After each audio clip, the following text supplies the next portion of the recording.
দেশের বঙ্গোপসাগরের লইট্টা মাছ আসলে এই মাছগুলো আমরা চিটাঙ্গে করে যে এত পছন্দ করে মানে হইবের মতো নো বর্তমানে অন্যান্য দেশের মানুষও পছন্দ করে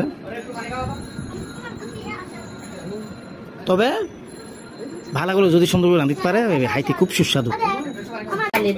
আজকের রেসিপি হলো টমেটো দিয়ে লইট্টা মাছের ঝোল। তার জন্য আমি নিয়েছি এখানে পেঁয়াজ কুচি, কাঁচামরিচ কুচি, টমেটো কুচি। এবার রান্নাটা আমি বসিয়ে দিচ্ছি। দিয়ে দিলাম পেঁয়াজ কুচি,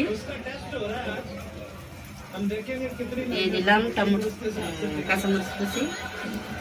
টমেটো কুচি এখন দেবো না, একটু পরে।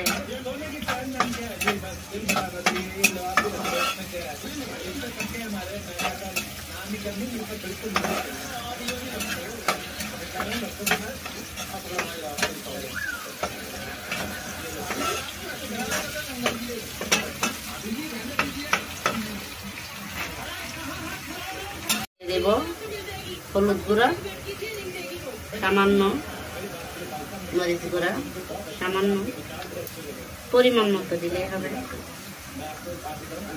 দিয়ে দিলাম লবণ, এটা একটু জোর হবে। দিয়ে দিলাম টমেটো কুচি।